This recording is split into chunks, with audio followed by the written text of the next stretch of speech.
7h, 9h. Europe 1 matin. Tout de suite sur Europe 1, Sabrina. Sabrina Agresti-Roubache. Bonjour Romain Desarbres. Merci d'être avec nous ce matin sur CNews et sur Europe 1. Grande interview, on est 15 minutes ensemble et on va balayer toute l'actualité. Vous êtes secrétaire d'État à la citoyenneté et à la ville.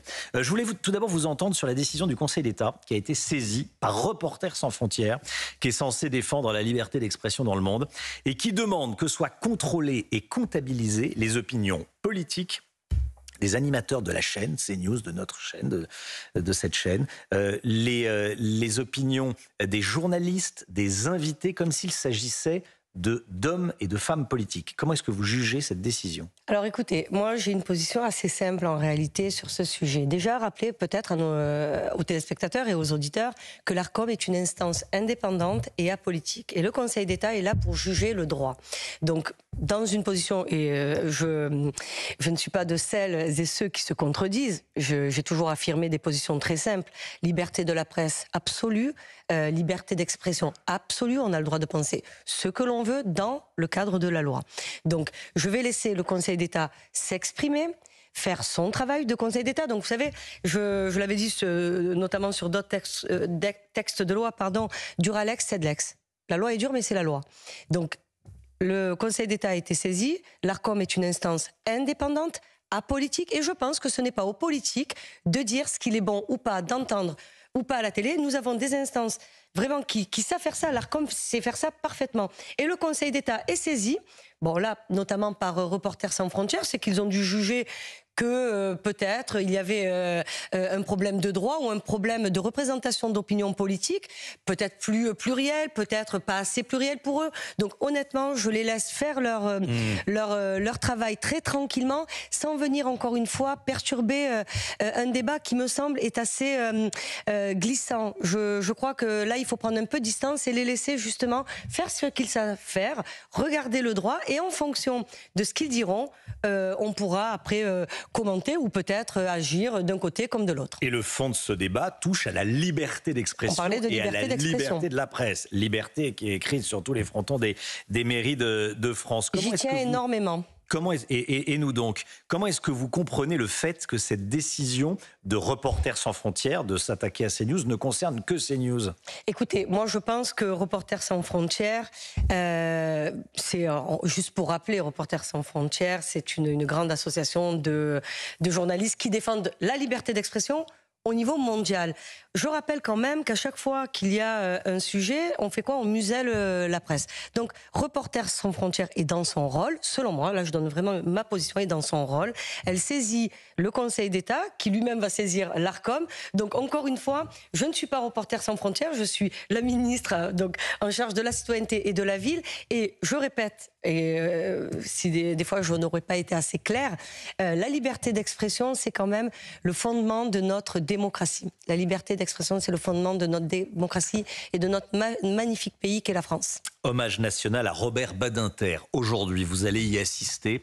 Robert Badinter qui a marqué le pays, évidemment. Qu'est-ce que vous en retenez de Robert Badinter ? J'en retiens que c'est l'homme et le ministre, le garde des Sceaux de l'abolition de la peine de mort et de la dépénalisation de l'homosexualité. Voilà ce que je retiens. Un grand homme d'État, beaucoup de ça fait avec une sagesse immense, un grand humaniste. J'en retiens qu'il va beaucoup nous manquer, que sa pensée nous manque.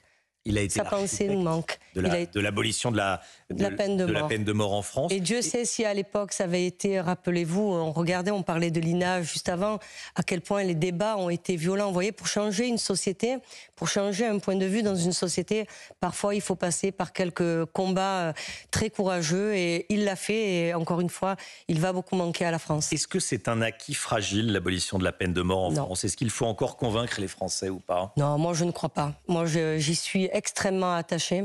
Y toucher, même ne serait-ce que penser y toucher, c'est revenir 40 ans, voire 50 ans en arrière. Et ça, pour moi, c'est pas concevable. La famille de Robert Badinter a souhaité que ni le Rassemblement national, ni la France insoumise ne soient représentés à cet hommage. C'est le droit le plus strict de la famille de Robert Badinter. Marine Le Pen a fait savoir qu'elle respecterait cette volonté. Décision de décence. décision de décence, la famille ne veut pas qu'on soit là, on ne sera pas là. C'est le minimum. Mais la France Insoumise aura 2 représentants. Elle ne suit pas ce qu'a dit la famille de Robert Badinter. Comment est-ce que vous jugez l'attitude de la France Insoumise? Parler de décence. Vous savez, là, on parle au-delà de l'immense homme politique qu'a été Robert Badinter, on vient d'en parler. Il faut respecter le souhait de la famille. Vous savez, dans un dernier moment, dans un décès, s'il y a bien quelque chose qu'il faut faire, c'est écouter le souhait de la famille. Donc, c'est un manque de décence absolu. La délinquance, on va en parler. Vous avez décidé de lancer un grand Beauvau de la délinquance sur le modèle du Grenelle, comme les Grenelles. Mais voilà, Grenelle, c'est la rue de Grenelle pour le ministère des Affaires sociales et l'éducation. Et puis le Beauvau, c'est la place Beauvau, donc c'est le ministère de l'Intérieur. Beauvau de la délinquance, c'est un sujet qui préoccupe énormément de Français. Absolument. C'est un euphémisme. Les chiffres de la délinquance sont très mauvais.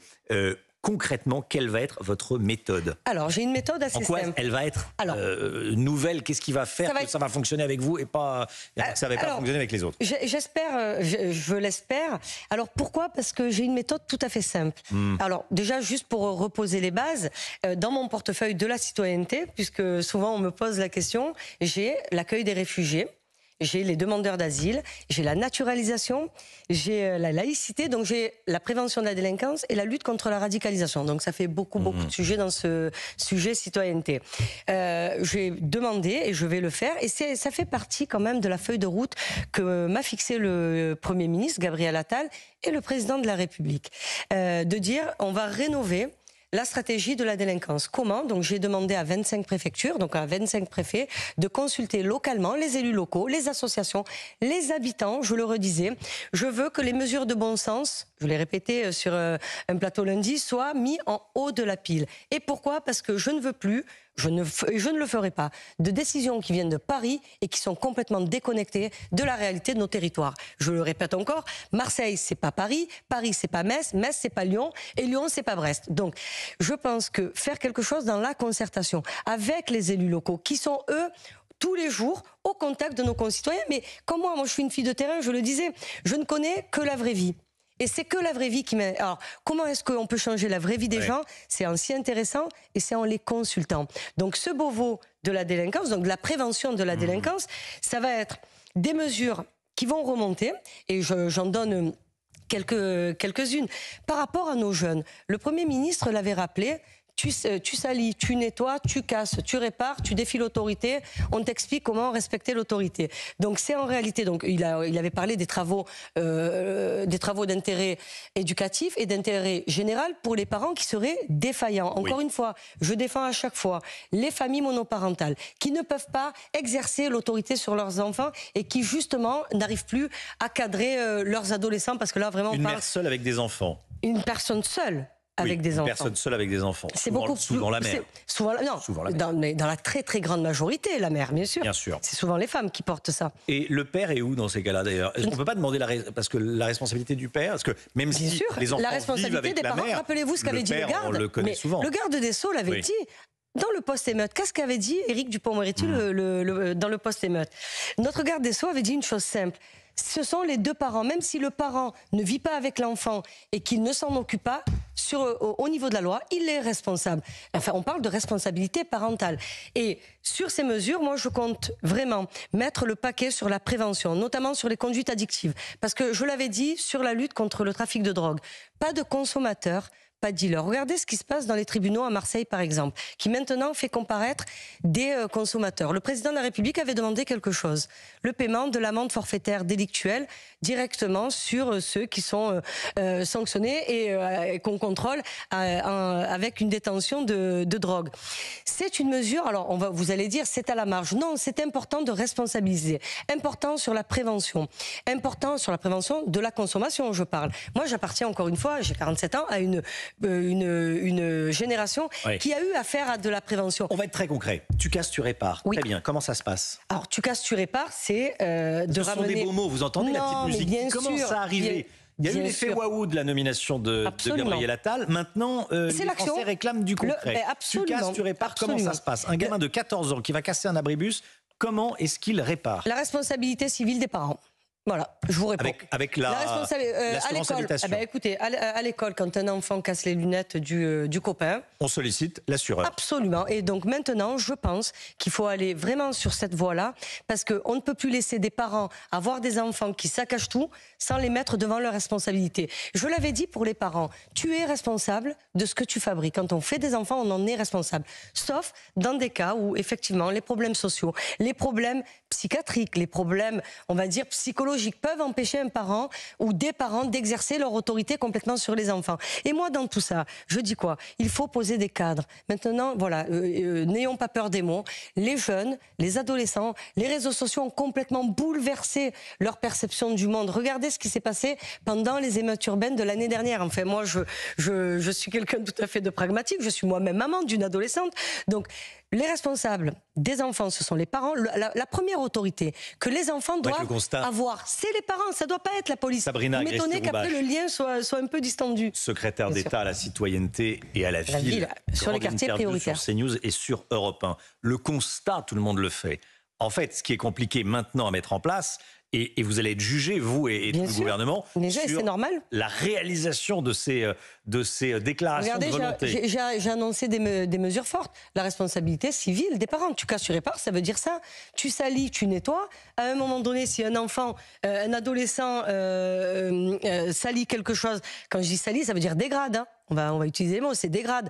Dégrade, il doit être responsable. On ne peut plus accepter une société où tout le monde a laissé tomber. Et je parlais aussi la dernière fois, pas de la démission des parents. Et je le dis à chaque fois, Alain Bauer avait dit quelque chose de très juste. On a licencié les parents. On a expliqué peut-être pendant trop longtemps que finalement ils n'étaient pas responsables de leurs enfants. Ils sont responsables de leurs enfants et poser un cadre à un adolescent, c'est lui rendre service. Sabrina Agresti-Roubache, dernière question sur la délinquance à proprement parler. Les courtes peines dès le premier acte de délinquance, pour ou contre? Non, moi... Par rapport aux enfants, parce qu'un adolescent, ça reste un enfant. Je pense que les travaux, ce qu'a annoncé le Premier ministre, est une excellente mesure. Au-delà de 16 ans. Au-delà de 16 ans, je pense que je laisse la justice, encore une fois, faire trier le bon grain de livret. Moi, je ne suis pas magistrat. Moi, je suis ministre. C'est pas exactement la même chose. Donc, l'indépendance de la justice doit absolument être exercée, comme au Parlement, la séparation des pouvoirs entre l'exécutif et le législatif. Je laisse les magistrats faire leur travail. Dès le premier acte de délinquance, avoir une peine réelle, une véritable sanction, est-ce que ce n'est pas la solution pour éviter la récidive des 16 ans? Non, vous savez, ce qui peut être aussi la solution, ce qui peut être aussi la solution, c'est la prévention. Encore une fois, moi, le but, la prévention de la délinquance, c'est quoi? C'est essayer d'empêcher la commission de l'acte. Voilà, là où je veux amplifier, c'est là. Et permettez-moi juste de rappeler quelque chose, travailler beaucoup aussi sur la santé mentale de nos jeunes. Si on a quelque chose à faire et si on leur doit quelque chose, c'est ça. Sabrina Agresti-Roubache, la loi contre les dérives sectaires, elle est à l'Assemblée, elle va être votée. Qu'est-ce que ça va changer? Alors, qu'est-ce que ça va changer? Ça va changer beaucoup de choses. Hier, l'article 4, par exemple, dans l'hémicycle, n'a pas été voté. Donc, je vais tout à l'heure discuter avec la majorité comment réintroduire. Juste pour rappeler l'article 4, c'est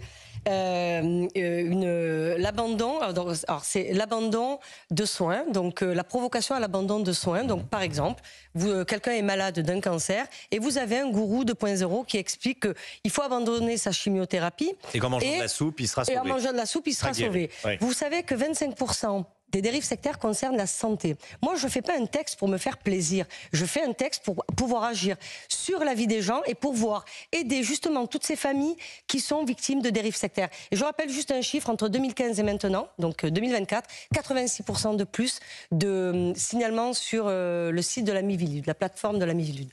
Donc je dis, nous avons un vrai sujet. L'article 1 a été voté. L'article 2, pareil, sur les circonstances aggravantes, a été voté. Donc voilà, cette loi, je vais la défendre avec beaucoup de courage, avec la majorité et avec aussi le groupe socialiste qui soutient cette loi. Avec les écologistes, on va essayer de réécrire ensemble cet article 4 pour qu'il puisse passer tout à l'heure dans l'hémicycle. Un dernier mot, la grève à la SNCF. Ce week-end, les syndicats de la SNCF qui réclament des augmentations de salaire. Est-ce que vous la comprenez ou est-ce que vous êtes choqué? Non, je suis... comment dire? Je suis ni l'un ni l'autre. Le droit de grève est absolument absolument fondamental dans notre pays, donc je ne vais pas remettre en cause le droit de grève. C'est pas ma question. Ce que je dis, c'est que ceux qui subissent, en tout cas ces grèves, posez-leur la question. La dernière fois, vous, comme d'autres chaînes de télé, on fait un micro-trottoir qui était passionnant, où on voyait les gens qui disaient, mais c'est pas, on comprend le droit de grève, mais nous, dans notre quotidien, surtout sur un week-end de vacances, c'est très compliqué. Moi, j'appelle quand même à une grande mesure. C'est votre point de vue? Non, à une mesure quand même d'équilibre, ouais. Je pense quand même qu'il faut penser un petit peu aux autres, aux usagers de la SNCF, mais je laisse le président Farandou gérer ce problème. Merci beaucoup. C'était la grande interview de Sabrina Agresti-Roubache, secrétaire d'État à la citoyenneté et à la ville. Merci à vous d'être venu sur CNews et sur Europe 1. Bonne journée, à bientôt. Merci.